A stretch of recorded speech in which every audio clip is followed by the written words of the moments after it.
How to select the effective distributors. இப்போ உங்களுக்குன்னு strategy சொல்கிறதுக்கு மேனேஜர் இருப்பாங்க, அவங்க இருப்பாங்களே, நீ என்ன சொல்ல வர அப்படின்னு கேட்குறீங்கன்னா, என்னுடைய அனுபவத்தை நான் கூறுகிறேன். ஹவு டு செலக்ட் டிஸ்ட்ரிபியூட்டர்ஸுங்கிறத சொல்கிறேன்.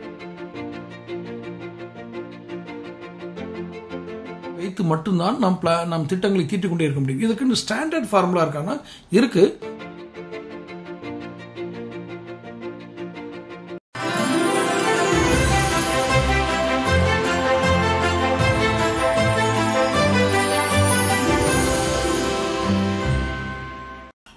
வணக்கம் தமிழகம் டைம்ஸ் நேயர்களே. How to select the effective distributors. திறமையான விநியோகஸ்தர்களை கண்டுபிடிப்பது, தேர்ந்தெடுப்பது எப்படி? இது உற்பத்தியாளர்களுக்கான வீடியோ. நீங்கள் ஒரு பொருள் உற்பத்தியாளர், எந்த பொருளாகவும் இருக்கட்டும், அந்த பொருளை சந்தைப்படுத்துவதற்கு, விநியோகஸ்தகம் செய்வதற்கு, டிஸ்ட்ரிபியூட் பண்ணுவதற்கு விநியோகஸ்தர்களை எப்படி கண்டுபிடிக்கிறது? நீங்கள் உற்பத்தியாளராக இருந்தால் அப்போ நீங்கள் கம்பெனிஸ் தானே. அப்போ உங்களுக்குன்னு ஸ்ட்ராட்டஜி சொல்கிறதுக்கு மேனேஜர் இருப்பாங்க, அவங்க இருப்பாங்களே, நீ என்ன சொல்ல வர அப்படின்னு கேட்குறீங்கன்னா, என்னுடைய அனுபவத்தை நான் கூறுகிறேன். ஹவு டு செலக்ட் டிஸ்ட்ரிபியூட்டர்ஸுங்கிறத சொல்கிறேன். முதலில் உங்கள் பொருளினுடைய விற்பனை அளவு அதிகம் எவ்வளவு இருக்கும், குறைந்தபட்சம் எவ்வளவு இருக்கும் என்ற ஒரு புள்ளி விவரத்தை ஒவ்வொரு ஏரியாவுக்கும் எடுத்துக்கொள்ளுங்கள்.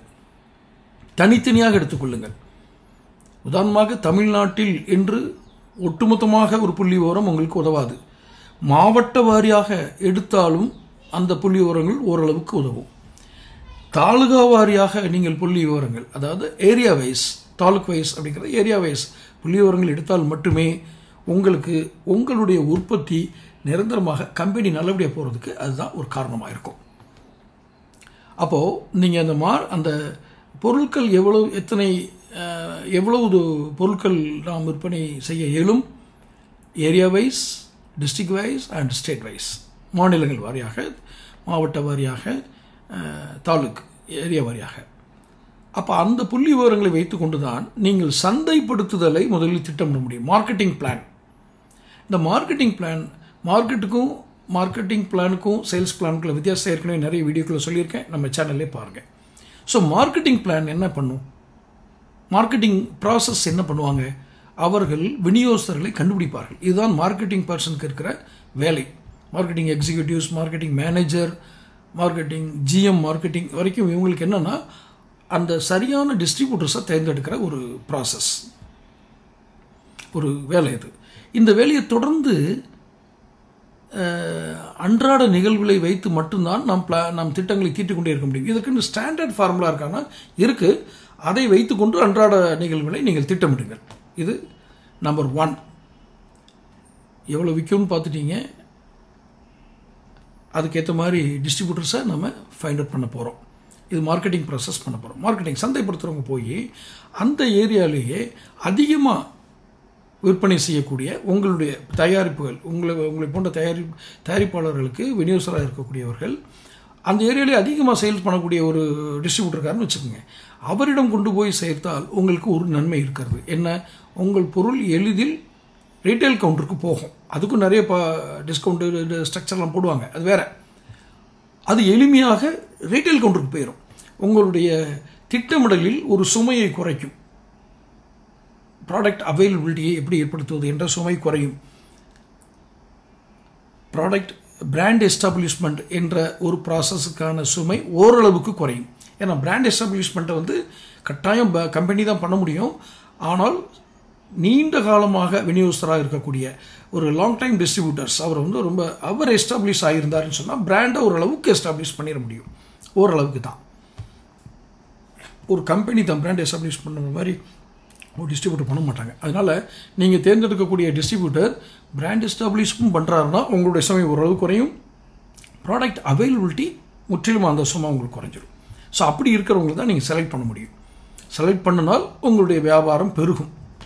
ஏனென்றால் சொந்த பணமோ வங்கி நிதியோ ஏதோ ஒரு நிதியின் அடிப்படையில் தான் இவர்கள் ஒரு கணக்கு போட்டு மார்க்கெட்டிங்கில் டிஸ்ட்ரிபியூட்டர் அப்பாயின்ட் பண்ணுறதுக்கு இமீடியட்டாக ப்ரெஸ் ஆரம்பிப்பாங்க.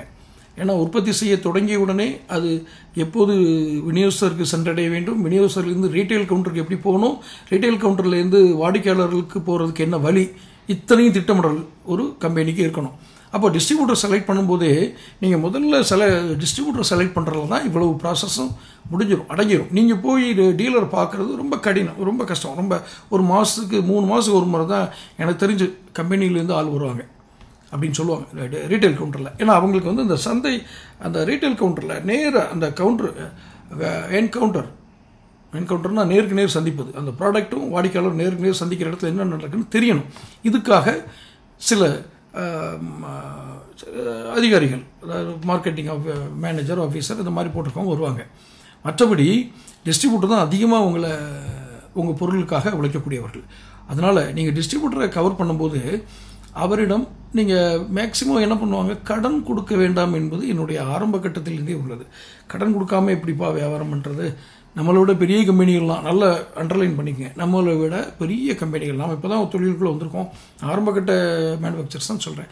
ஆனால் நம்மளை விட பெரிய மனிதர்கள், பெரிய கம்பெனிகள்லாம் கடன் கொடுக்குறாங்களே, நாம் கடன் கொடுக்காம எப்படி வியாபாரம் பண்ணுறதுன்னு நீங்கள் நினைக்க ஆரம்பிச்சிட்டிங்கன்னா then you will be going back. நீங்கள் பின்னோக்கி செல்ல ஆரம்பிக்கிறீர்கள் என்று அர்த்தம், அல்லது தடுப்பாட்டம் ஆடுகிறீர்கள். டிஃபென்ஸ் மெக்கானிக்ஸ் எடுத்துட்டீங்க அப்படி நினைக்கவே நினைக்க. உங்கள் பிராண்டுக்கு, உங்கள் பொருளுக்கு தரத்திற்கு உங்களுடைய வாடிக்கையாளர்களை எந்த சர்வதேச நிறுவனங்கள் வந்து சலுகைகளை அள்ளி வீசினாலும் உங்கள் ப்ராடக்டை அளிக்க முடியாது அன்லஸ் த ப்ராடக்ட் அவைலபிலிட்டி. நீங்கள் விநியோகஸ்தர்களை எவ்வளவுக்கு எவ்வளவு நிம்மதியாக, சந்தோஷமாக, இணக்கமாக வைத்திருக்கிறீர்கள் என்பதில்தான் அடுத்த போட்டியாளர்கள் உங்களை உள்நுழைய விடாமல் பார்த்துக்கொள்வது. நான் சக போட்டியாளர்களுடைய பொருட்களை அவர் வாங்க வேண்டாம் என்று நீங்கள் நிர்பந்திக்கக்கூடாது, அப்படி நிர்பந்திக்கவும் முடியாது. ஒரு பேட்ரி இருக்குது, அந்த பேட்ரி வந்து எவரெடின்னு வச்சுக்கோங்க, எல்லா காலத்துலையும் தெரிஞ்சது. எவரெடி பேட்ரி வந்து பெரிய கம்பெனி, அவங்க ஏற்கனவே மார்க்கெட் எஸ்டாப்ளிஷ்ட், ப்ராடக்டபிலிட்டியெல்லாம் இருக்கும். நீங்கள் புதுசாக பேட்ரி, உங்கள் தயாரிப்பு பேட்ரி கொடுக்குறீங்கன்னா எவரெடியை வாங்காதீங்கன்னு சொல்லக்கூடாது. அவர் வந்து 100 இது விற்கிதா, ஏதோ 50 கொடுங்க, 50% கொடுங்கன்னு சொல்லி தான் புஷ் பண்ணணும். ஸோ இதே மாதிரி தான் உங்கள் இது விற்றுட்டு இருக்கும்போது இன்னொருத்தர் வருவாங்க. அவர் உங்கள் 2 பேரையும் தாண்டி சர்வதேச கம்பெனிலேருந்து வந்தாங்கன்னா அவங்க அதில் எதுவும் சலுகை அதிகம் கிடைக்கிது, நம்மளுடைய வியாபாரம் பெருகும் அப்படின்னா அவர் அந்த டிஸ்ட்ரிபியூட்டருக்கு லேசாக ஒரு கன்வின்சிங் பாயிண்ட் வரும். ஆனாலும் சில டிஸ்ட்ரிபியூட்டர்ஸ் வந்து கம்பெனியை விட்டு கொடுக்க மாட்டாங்க. ஆரம்பத்தில் எங்களுக்கு அது ஆரம்பம் இதுதான். அந்த ஆரம்பத்தில் நீங்கள் என்ன பண்ணுறீங்கன்றது பெரிய இம்ப்ரெஷன் ஆகும். தொடக்கத்தில் இருந்து அவங்க தானே எனக்கு திடீர்னு நீங்கள் வந்து அது இது பண்ணுறேன்னு சொன்னால் நான் எப்படி ஏற்றுக்க முடியும் அப்படின்னு சொல்லுவாங்க. அந்த மாதிரி டிஸ்ட்ரிபியூட்டரை நீங்கள் முதலே கண்டுபிடிக்கணும். அக்கா உங்கள் பொருள் வாங்கும்போது நான் சொன்னேன் எஸ்டாப்ளிஷ்டு டிஸ்ட்ரிபியூட்டர் கண்டுபிடிங்கன்னு சொன்னதுக்கும் இப்போ நான் சொல்கிறதுக்கும் ஒரு மாறுபாடு வருது. ஆனால் உங்கள் பொருளை அவர் மற்ற ஏற்கனவே மார்க்கெட் எஸ்டாப்ளிஷ் ஆன பொருட்களோடு ஒப்பிட்டு அவர் ஒரு நாளும் உங்கள்கிட்ட இது பேச மாட்டார். நல்ல டிஸ்ட்ரிபியூட்டர். அந்த கிளாசிஃபிகேஷன் சொன்னேன் இல்லையா, ஏபிசி, சரி, சி சென்டருக்கு இவர் தான் வச்சுக்குவோம். இப்போதைக்கு அறிமுகம் சி சென்டரில் அறிமுகம் பண்ணுவோம். பி அண்ட் ஏ அண்ட் பிக்கு ஆட்டோமேட்டிக்காகவே buy products quality and price ஆட்டோமேட்டிக்காக அது வந்து விரிவாயிரும் அப்படிங்கிற நம்பிக்கையோட அந்த அடிப்படையில் எடுப்பார். ஸோ டிஸ்ட்ரிபியூட்டர் வந்து நீங்கள் இந்த ஸ்ட்ராட்டஜிலாம் கேட்டுக்கணும். நீங்கள் ஏற்கனவே வித்துட்டு இருக்கிறதுலேருந்து எந்த கிளாசிஃபிகேஷனில் வச்சுப்பீங்க, ஏபிசியில், பியில் வருமா, சியில் வருமா, ஏல வருமா, நீங்கள் ஏல என்னெல்லாம் வச்சுருக்கீங்க, இப்படி கிளாசிஃபிகேஷன் பண்ணி வச்சுருக்கிற டிஸ்ட்ரிபியூட்டர்கிட்ட போய் நீங்கள் உங்கள் பொருளை நீங்கள் உற்பத்தி பண்ண பொருளை கொடுத்தீங்கன்னா நிச்சயமாக உங்கள் பொருள் வளர்ந்துடும், உங்கள் பிராண்ட் எஸ்டாப்ளிஷ் ஆகிடும். ஏனென்றால் அவருக்கு ஒரு கிளாசிஃபிகேஷன் இருக்கிறது. ஐயா இந்த மதுரையிலேருந்து இந்தந்த ஏரியாவுக்கு, நான் ஏரியா குறிப்பிட்டு பேர் சொல்ல விரும்பலை, இந்தந்த ஏரியாக்களுக்கு இந்த விலையுள்ள பொருட்கள் இந்த பொருட்கள் தான் போகும், அதுக்கு மேலே அங்கே விற்க முடியாது. இது மதுரை என்று இல்லை, திருநெல்வேலியிலும் அப்படி இருக்குது. ஒரு குறிப்பிட்ட ஏரியாவுக்கு குறிப்பிட்ட விலையுள்ள பொருள் தான் போகும், அதுக்கு மேலே போகாது வச்சுருப்பாங்க. அதில் நம்ம பொருளை கொண்டு விற்கிறாங்களா, அல்லது அதில் வச்சு நாங்கள் வந்து கொஞ்சம் கொஞ்சமாக ப்ராடக்டை பி கொண்டு போவோம். காரணம் பிலாம் வந்து கொஞ்சம் எடுத்தோடனே ரிஜெக்ஷன் எடுப்பாங்க, நம்ம சேல்ஸ் வேல்யூ இது விநியோகம் பண்ணிவிட்டு திரும்ப எடுத்துகிட்டு வரணும், அது ஒரு காஸ்ட் எங்களுக்கு ஆகுது. ஸோ இது எல்லாமே காஸ்ட் வைஸ் இது அப்படின்னு ஒரு ஸ்ட்ராட்டஜியோடு இருக்கிற டிஸ்ட்ரிபியூட்டர்ஸை தயவு செய்து தேர்ந்தெடுங்கள். How to select the distributors, அது தேர்ந்தெடுங்க.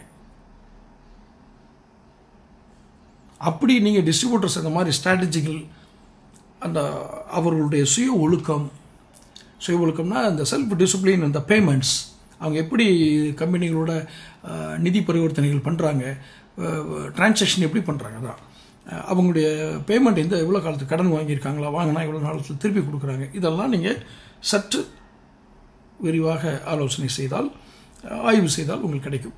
இதில் என்ன கஷ்டம் இருக்குது அப்படின்னா, இந்த நிதி பரிவர்த்தனைகள் இவங்க மற்ற கம்பெனிகளோட எப்படி பேமெண்ட் பண்ணுறாங்க அப்படின்னு தெரிஞ்சுக்கணும்னா நம்ம அவங்களுடைய வங்கி பரிவர்த்தனை பார்த்தா தான் தெரியும். பெரும்பான்மையான டிஸ்ட்ரிபியூட்டர்ஸ் கொடுக்க மாட்டாங்க. எங்கள் வங்கி இதெல்லாம் நான் எதுக்கு உங்களுக்கு தரணும் அப்படின்னு ஒரு ஹெசிடேட் பண்ணுவாங்க, மறுப்பு தெரிவிப்பாங்க. இப்போது மறுப்பு தெரிவித்து அதை விடுறது அப்படிங்கிறதுக்காக தாண்டி உங்கள் பொருள் வேணும்னு நினச்சிட்டாங்கன்னா இதெல்லாம் கொடுத்துருவாங்க. ஸோ அவங்களுடைய பேங்க் ஸ்டேட்மெண்ட்டை வச்சு ஓரளவுக்கு நீங்கள் ஸ்டடி பண்ணிக்கலாம். நீங்கள் இன்னொரு இடத்துல ஸ்ட்ராங்காக நிற்கலாம். கடன் வேணுமா, உங்கள் பேங்க் ஸ்டேட்மெண்ட்டை கொடுங்க. ஒரு எத்தனை பணம் போட்டிருக்காரு, போட்ட பணத்தை எப்படியெல்லாம் அவர் செலவழித்திருக்கிறார், எவ்வளவு காலம் ஒரு டெபாசிட் பண்ண பணத்தை எவ்வளோ காலத்துக்கு அதை பிரித்து செலவு செய்கிறார், ஒவ்வொரு முறையும் எவ்வளவு பண அளவு எடுக்கிறார், எந்த கம்பெனிகளுக்கெல்லாம் செலுத்தி இருக்கிறார், இதையெல்லாம் நீங்கள் ஒரு ஆடிட்டர், தணிக்கையாளர் உட்காந்து பார்த்தாங்கன்னா தெரிஞ்சிடும். ஒரு வியாபாரிக்கே தெரிஞ்சிடும். தணிக்கையாளருக்கு டெக்னிக்கலாக தொழில் நுணுக்கமாக தெரியும், மற்றவர்களுக்கு மேலோட்டமாகவாது புரிந்து கொள்ள முடியும். அவருடைய அனுபவத்திலும் அனுபவ அறிவிலும் புரிந்து கொள்ள முடியும். அப்படி புரிந்து கொண்ட விதத்தை வைத்துக்கொண்டு இவருக்கு நாம் இவ்வளவு கடன் கொடுக்கலாம் அல்லது இவ்வளவு இது பண்ணலாம், அந்த ஃபைனான்ஸ் ஜிஎம் ஃபைனான்ஸ் ஒரு ஃபைனான்ஸ் விங் தனியாக இருப்பாங்க, அவங்க முடிவு பண்ணுவாங்க. ஒரு சேல்ஸ்மேனுக்கு இவ்வளோ தான் செலவு பண்ண முடியும் அப்படின்ற.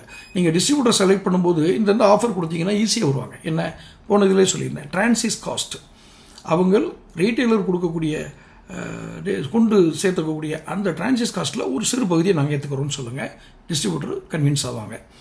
அந்த சேல்ஸ்மேனுக்கு சில சம்பளம் விதாச்சாரத்தை வச்சு இதுக்கெல்லாம் ஸ்லாப் இருக்குது. நீங்கள் ஒரு 10 லட்சம் ரூபாய்க்கு வியாபாரம் பண்ணிங்கன்னா இன்னும் இத்தனை % தருவேன், 20 லட்சத்துக்கு பண்ணால் இவ்வளோ தருவேன், 50 லட்சத்துக்கு பண்ணால் இவ்வளோ தருவேன், 1 கோடிக்கு மேலே பண்ணால் இவ்வளோ தருவேன்னு சொல்லி நீங்கள் ஒரு விதாச்சாரம் வச்சுக்கலாம். இதெல்லாம் ஆரம்ப கட்டத்தில் இருக்கிற தொழில் உற்பத்தியாளர்களுக்கு நான் சொன்னது. How to select the distributor, how to satisfy the healthy distributors. So இன்னும் நிறைய விஷயங்கள் பேச வேண்டியிருக்கிறது. அடுத்தடுத்த வீடியோக்குள்ளே பேசுவோம். தொடர்ந்து சேனல் சப்ஸ்கிரைப் பண்ணுங்கள், நோட்டிஃபிகேஷன் பெல் பதிவு பண்ணுங்கள், அடுத்தடுத்த வீடியோ ஷேர் பண்ணுங்கள். மீண்டும் ஒரு வீடியோவில் சந்திப்போம். நன்றி, வணக்கம்.